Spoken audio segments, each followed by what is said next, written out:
Question number पहला है बाबू, आप लोग का जो टेस्ट हुआ था उसका हम सॉल्यूशन आज दे रहे हैं। उसका नंबर क्वेश्चन नंबर पहला जो है, an ebonite rod is rubbed with fur it acquires negative charge because. बाबू कोई भी सबस्टांस नेगेटिव चार्ज एक्वायर कब करता है? जब इलेक्ट्रॉन को गेन करता है। ये तो बहुत आसान क्वेश्चन है। पहला का ऑप्शन नंबर बी हो जाएगा। पेंसिल नहीं है क्या? हाँ बोलिए आप। तो पहला का ऑप्शन हमारा हो जाएगा बाबू बी, गेन इलेक्ट्रॉन। उसी प्रकार नेक्स्ट क्वेश्चन कह रहा है, a glass rod become positively charge on being rubbed with सिलिक। बाबू पॉजिटिव चार्ज कब एक्वायर करेगा? जब वो इलेक्ट्रॉन को लॉस करता है। तो ऑप्शन मेरा क्या हो जाएगा? सी हो जाएगा, है ना। क्वेश्चन नंबर थर्ड कह रहे हैं बाबू, the number of electron which consist -1 coulomb charge. बाबू ये तो बहुत आसान है, हम क्लासरूम में पढ़ाए हुए हैं बाबू कि नंबर ऑफ इलेक्ट्रॉन क्या होगा। तो नंबर ऑफ इलेक्ट्रॉन का फॉर्मूला होता है बाबू n = Q अपॉन इलेक्ट्रॉन होता है। आप लोग को मालूम होनी चाहिए। हम सोल्यूशन यहाँ पे दे देते हैं, देखेंगे थोड़ा सा, है ना। तो फार्मूला होता है बाबू n = क्या होता है बाबू? Q बाई इलेक्ट्रॉन्स होता है। Q का मैग्नीट्यूड आपको दिया हुआ है बाबू, देख लेंगे। -1 कूलम दिया हुआ है बाबू, और इलेक्ट्रॉन का वैल्यू -1.6 × 10⁻⁻19 होता है। अब इसको आप सॉल्व कर सकते हैं, -1 से माइनस कट जाएगा। अब बाबू 1.6 को हम लिख सकते हैं 16/10, और -19 है बाबू, तो इसको ऊपर जाएगा तो क्या हो जाएगा? 10⁻+19 हो जाएगा। अब 10 भी ऊपर जाके इंटू हो जाएगा, तो यहाँ पे हो जाएगा बाबू 1/16 × 10 कितना हो जाएगा बाबू? 20। अब इसको आप सॉल्व करने के लिए और आप क्या कर सकते हो बाबू कि 10⁻20 को आप लिख दो क्या बाबू? 100 × 10⁻18 लिख दो अपॉन 16 लिख दो बाबू। अब देखो 4 से ये कटेगा कितना मत में बाबू? 25। 4 से ये कटेगा 4 मत में, ये 25 × 10⁻18 हो गया। अब इसको आप क्या कर दो बाबू? 25 गुणे इसको लिखो 10⁻16 × 10⁻2 अपॉन क्या लिख दो? 4। फिर 4 से 100 कटेगा 25, 25 × 25 625 गुणे 10⁻16। तो जिस ऑप्शन में ये होगा 625 × 10⁻16 ये है। ऑप्शन नंबर डी आपका हो जाएगा बाबू, है ना। ये देखेंगे ऑप्शन नंबर डी आपका हो जाएगा आंसर, है ना। अब कहता है बाबू चौथा point, the convention of positive and negative charge was introduce by Franklin. ये तो बहुत बार हम ऑब्जेक्टिव में भी आपसे क्वेश्चन पूछेंगे। फ्रैंकलिन ही बताया था। चार्ज 2 प्रकार का होता है। 2 metallic sphere and B much M is +Q -Q charge. बाबू कहता है कि एक के पास +Q एक पास -Q। अब जो चार्ज गेन करता है उसका मास भी वैल्यू बढ़ेगा। तो ऑप्शन मेरा क्या हो जाएगा बाबू? यहाँ मास बी का होगा, मास ए से ज़्यादा होगा, ऑप्शन ए हो जाएगा।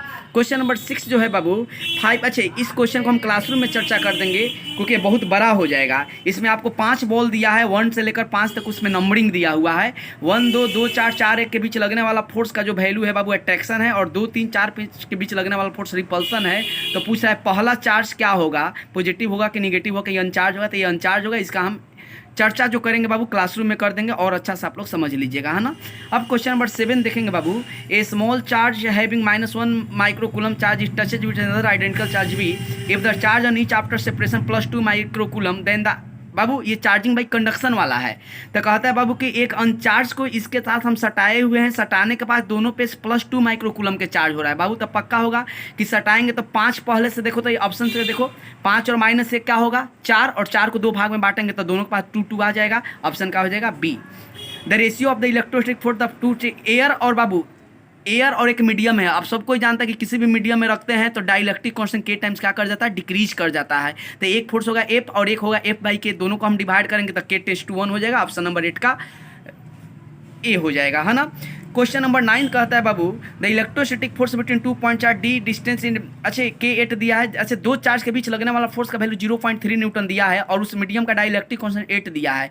Then net force of interaction between the at the same time vacuum. Vacuum मान बाबू एयर। तो देखो तो बाबू एयर में जो फोर्स का वैल्यू होता है क्या होता है? F/K होता है। या किसी भी मीडियम में बाबू जो फोर्स का वैल्यू होता है वो क्या होता है? F/K होता है, जहाँ K क्या उस मीडियम का डाइलेक्ट्रिक कांस्टेंस है ना बाबू। तो कहता है कि जब एक मीडियम में रखे हैं तो बाबू लगने वाला फोर्स का वैल्यू कितना है?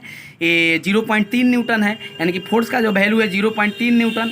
एयर में लगने वाला फोर्स को हम F मान लेते हैं अपॉन K, तो यहाँ से F का वैल्यू क्या हो जाएगा? K × 0.3। अर्थात अब क्या करना बाबू, K का वैल्यू 8 है, 8 में 0.3 से गुणा कर लेंगे तो सब कोई जानता है 8 में 0.3 से गुणा करेंगे तो क्या आ जाएगा बाबू? 2.4। ऑप्शन नंबर मेरा क्या हो जाएगा? सी। अब 10 का देखते हैं बाबू, when a soft bubble is given a negative charge. जब भी एक सॉफ्ट बबल को बाबू नेगेटिव चार्ज देते हैं तो उसका रेडियस इंक्रीज करता है। ऑप्शन नंबर बी रिमेंबर रखना।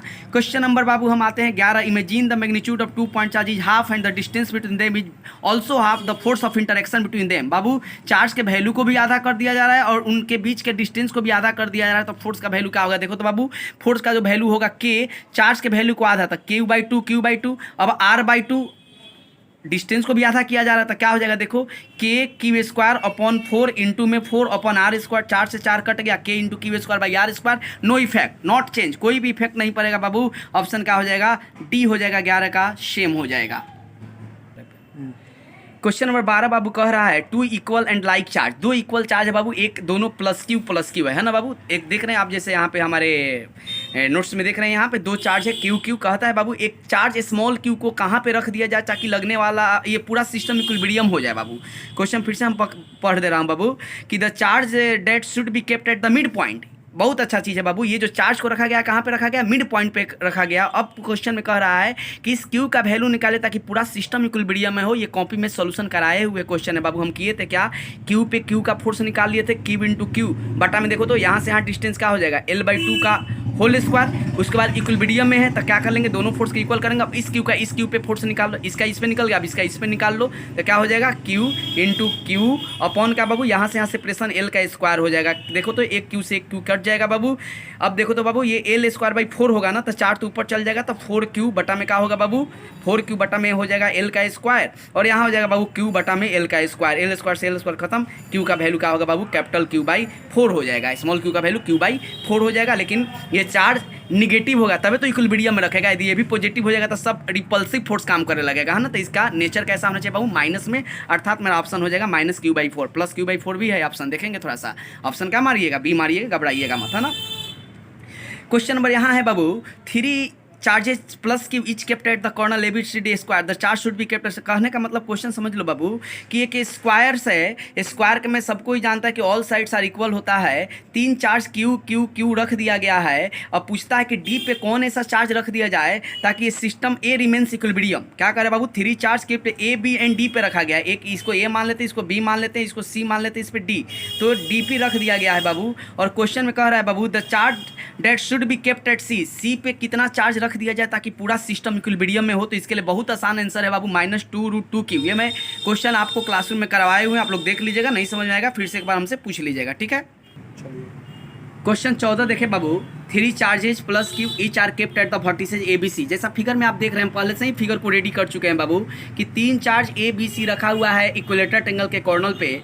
और क्वेश्चन में कह रहा था electric field intensity at the mid point of BC। ये B और C है, इसके मिड पॉइंट पे आपको इलेक्ट्रिक फील्ड बताना है। तो देखते बाबू, ये जो प्लस चार्ज पार्टिकल है इस पर जो फील्ड का डायरेक्शन देगा, इसका डायरेक्शन ऐसे होगा, और ये जो चार्ज है इसका डायरेक्शन ऐसे होगा। दोनों का डायरेक्शन एक दूसरे के अपोजिट होने के चलते एक दूसरे को कैंसिल कर देंगे। मान ले बाबू ये Q के द्वारा जो इस पॉइंट पे इलेक्ट्रिक फील्ड का वैल्यू होगा क्या होगा, K इंटू क्यू L/2 का होल स्क्वायर, और क्यू के द्वारा इधर होगा, डायरेक्शन तो अपोजिट है, तो के क्यू ये भी होगा L/2 का होल स्क्वायर। एक दूसरे को क्या कर देंगे, कैंसिल कर देंगे, बचेगा सिर्फ ये क्यू। तो इस चार्ज का इस पॉइंट पे कितना फील्ड काम करेगा निकाल लो, के इंटू क्यू, और यहाँ से यहाँ जो डिस्टेंस उसको आर मान लो, आर का स्क्वायर ले लो। अब आर का वैल्यू निकाल लो, ट्रेंगल का यूज कर लो, ऐसा ट्रेंगल यूज करो जिसमें परपेंडिकुलर मिल जाए और साथ ही साथ तुमको बेस मिल जाए।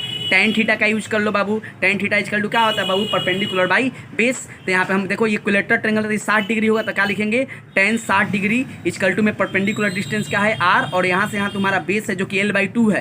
तो यहाँ से आर का वैल्यू क्या हो जाएगा बाबू, L/2 इंटू tan 60, अरे आर का वैल्यू क्या हो जाएगा, L/2 इंटू tan 60 का वैल्यू क्या होता है √3, तो √3 L/2 हो जाएगा। तो √3 L/2 का यहाँ स्क्वायर करेंगे तो क्या हो जाएगा बताओ, √3 L/2 का स्क्वायर क्या होगा, 3L स्क्वायर बटा में 4, 4 ऊपर चल जाएगा, 4Q/3L स्क्वायर हो जाएगा।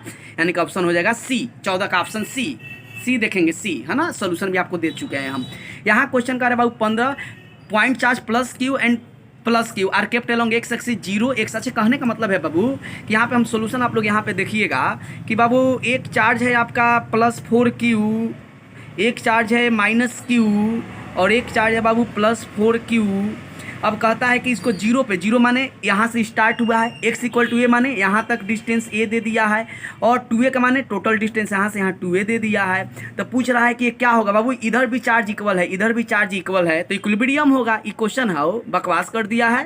क्या लिखेंगे, all charge are in stable equilibrium, option number D. अरे बाबू एक लड़का के कोनो हेने से 20 न्यूटन के खींच रहा है, दूसरा का भी 20 न्यूटन इधरे लगा के खींच रहा है, ओकरा पर क्या इफेक्ट पड़ेगा। हमार एगो हाथवा के लेफ्ट वाला हाथवा के तू 40 न्यूटन से या जितवा खींच रहा है, एगो हाथवा के 50 न्यूटन से मंगरुआ खींच रहा है, बॉडी पे कौन प्रभाव पड़ने वाला है, सिस्टम इक्विलिब्रियम में रहेगा। अर्थात मेरा ऑप्शन क्या हो जाएगा, डी।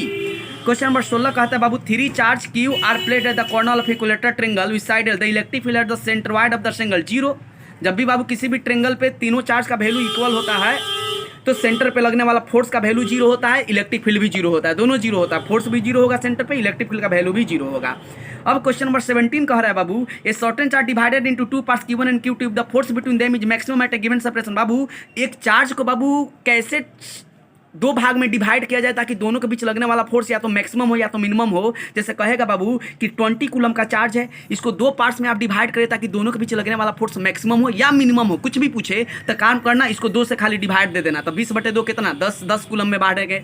चार्ज को कैसे कैसे बांटेंगे, 10 कूलम 10 कूलम, यदि 40 कूलम दिया रहता तो 20 कूलम 20 कूलम, 30 कूलम दिया रहता तो 15 कूलम 15 कूलम। अब दोनों चार्ज सेम भाग में बांटेंगे तभी दोनों के बीच लगने वाला फोर्स का वैल्यू मैक्सिमम होगा। अब बाबू जब दोनों चार्ज सेम में बांटेंगे तो दोनों का रेशियो क्या होगा, 1:1। ऑप्शन नंबर 17 का क्या हो जाएगा, ए।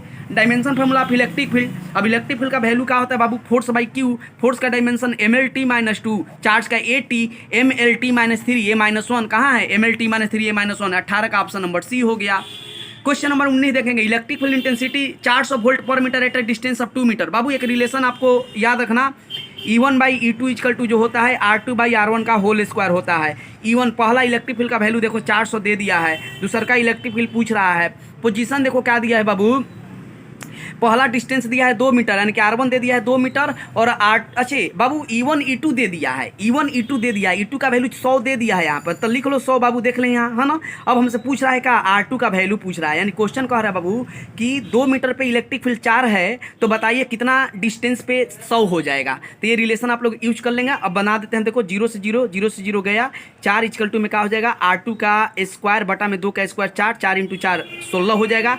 तो 16 R2 का स्क्वायर 16 आया था, R2 का वैल्यू क्या आ जाएगा, 4 आ जाएगा। ऑप्शन कहाँ है, 4 मीटर, ऑप्शन 19 का ए हो जाएगा, है ना बाबू। 4 मीटर की दूरी पे इलेक्ट्रिक फील्ड कितना हो जाएगा, 100 हो जाएगा, याद रखेंगे, है ना। यानी कि अब क्वेश्चन नंबर 20 पे आ रहे हैं बाबू कि 2 charges +Q and +4Q are kept at a point A and B such that AB = 3 metre. बहुत आसान क्वेश्चन है बाबू, देखना क्वेश्चन नंबर 20 कह रहा है बाबू 2 चार्ज है, देखा एगो है बाबू +Q, एगो है बाबू +4Q, दोनों के बीच का डिस्टेंस 3 मीटर है। कहता है एक ऐसा पॉइंट बताइए जहाँ पे इलेक्ट्रिक फील्ड का वैल्यू 0 है, इलेक्ट्रिक फोर्स 0 है। तो मान लेते हो पॉइंट P जो कि कितना डिस्टेंस पे है, x से डिस्टेंस पे है, तो P से बाकी डिस्टेंस कितना हो जाएगा, 3 - x हो जाएगा। क्या हो जाएगा बाबू, 3 - x। हम करेंगे क्या, इस चार्ज के द्वारा हम फील्ड निकाल लो P पे, फिर इस चार्ज के द्वारा फील्ड निकाल लो P पे, दोनों को जोड़कर 0 कर दो, x निकल जाएगा। जैसे देखो K × Q, इस चार्ज के द्वारा P पे क्या होगा, फील्ड का वैल्यू x² होगा, इक्वल टू में क्या कर लो बाबू K × अब इस चार्ज का P पे निकाल लो फील्ड 4Q बटा में क्या हो जाएगा बाबू 3 - x का होल स्क्वायर हो जाएगा। K से K क्या हो गया कैंसल, Q से Q का हो गया कैंसल, इसको लिखेंगे 1/x का होल स्क्वायर, इसको लिखेंगे 1/3 - x का होल स्क्वायर। अब क्या हो गया, स्क्वायर से स्क्वायर गया, 1/x = 1/3 - x। अब गुणा कर लो बाबू, x यहाँ चला जाएगा, 3 - x यहाँ जाएगा, तो यहाँ पे कुछ छूट रहा है बाबू, 4 छूट गया है यहाँ पे, यहाँ लिखेंगे हम लोग 2/3 - x का होल स्क्वायर न होगा बाबू, तो यहाँ 2 छूट गया था, देखेंगे थोड़ा सा, है ना।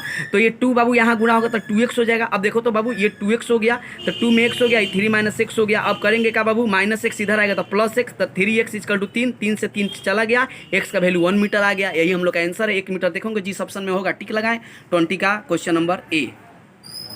क्वेश्चन नंबर बाबू 21 कह रहा है 2 इक्वल से negative charge are fixed at the point 0a 0 - a positive charge Q release from rest at point 2a 0 on the axis. बाबू इस टाइप के क्वेश्चन हमेशा पूछे तो will execute oscillatory but not SHM, और ये कैसे होगा इसको और हम अच्छा से क्लासरूम में एक्सप्लेन कर देंगे। जो बाहरी स्टूडेंट है वो क्लास ज्वाइन करे आके, उनको भी एक्सप्लेनेशन मिल जाएगा, है ना। लंबा वीडियो ना जाए इसीलिए हम इसका एक्सप्लेनेशन अभी थोड़ा छोड़ रहे हैं। N electric dipole kept in uniform electric field, किसी भी इलेक्ट्रिक डाइपोल को बाबू जब यूनिफॉर्म इलेक्ट्रिक फील्ड में रखते हैं तो ओनली ये टॉर्क एक्सपीरियंस करता है, रिमेंबर रखेंगे। A dipole is placed in uniform electric field axis parallel to the field. बाबू फील्ड के पैरेलल होगा तो फील्ड के पैरेलल चीज होगा तो यहाँ थीटा कितना बना लेगा बाबू, 0 डिग्री बना लेगा, और 0 डिग्री बना लेगा तो टॉर्क का फॉर्मूला क्या होता है, P sin थीटा होता है, sin 0 तो 0, यानी कि हम कह सकते हैं बाबू कि नाइदर न तो फोर्स एक्सपीरियंस करेगा न तो टॉर्क एक्सपीरियंस करेगा। क्वेश्चन नंबर 24 कह रहा है बाबू a given charge situated at a certain distance from an electric dipole of very small length along its axis line experience force if the distance between the charge is double. बाबू distance double कर देंगे तो force का value decrease कर जाएगा। कितना decrease कर जाएगा बाबू, F और R में इन्वर्सली का रिलेशन होता है ना, तो डबल हो जाएगा तो कितना डिक्रीज करेगा, 2 का स्क्वायर कितना होता है समझ रहे हो, 4 गुना कम हो जाएगा, यानी कि ऑप्शन क्या हो जाएगा F/4 हो जाएगा। क्योंकि बाबू डबल क्या कर रहा है, distance of the charge is double, तो डबल हुआ डिस्टेंस, एक मतलब 2 का स्क्वायर बार कितना हो जाएगा 4, यानी कि फोर्स का वैल्यू कितना टाइम्स डिक्रीज करेगा 4 टाइम डिक्रीज कर जाएगा। An electric dipole kept in uniform electric fluid dipole moment perpendicular to E, then torque, torque का फॉर्मूला सब कोई जानता है P क्रॉस E, P हो जाएगा बाबू। Question number 26, a dipole is kept in a non uniform electric field. बाबू जब फील्ड का नेचर नॉन यूनिफॉर्म होता है ना तो टॉर्क दोनों चीज एक्सपीरियंस करता है, फोर्स के साथ साथ टॉर्क भी एक्सपीरियंस करता है, a net force as well as a torque. Option number 26 सारा ये नोट्स में लिखा हुआ है, देखेंगे नोट्स अच्छा से, एक भी यदि नोट्स से बाहर होगा तो पूरा साल फ्री में आपको हम पढ़ाएंगे। 27 एक बार पढ़ रहे हैं बाबू। एक डाइपोल को एक स्टेबल इक्विलिब्रियम में रखा गया यूनिफॉर्म इलेक्ट्रिक फील्ड में, तक यूनिफॉर्म इलेक्ट्रिक फील्ड में होगा वो स्टेबल इक्विलिब्रियम, तो टॉर्क का वैल्यू 0 होगा, लेकिन एनर्जी का जो वैल्यू होगा क्या होगा बाबू -P × ए, यानी कि ऑप्शन नंबर 27 का जो होगा C हो जाएगा बाबू। साइड का 27 का ऑप्शन क्या हो जाएगा C। हमको लगा होगा हमारे अनुमानित के आपको वीडियो अच्छा लगा होगा, सोल्यूशन अच्छा लगा होगा, अच्छा लगा तो इसको अपने दोस्त ग्रुप में शेयर करें, लाइक करें। लाइक करने से आपका अंगूठा में दर्द नहीं हो जाएगा, इतना मेहनत से वीडियो बनाते हैं आप लाइक भी नहीं करते हैं आप लोग, तो थोड़ा लाइक और शेयर करें, चैनल को सब्सक्राइब करें। ओके बाबू।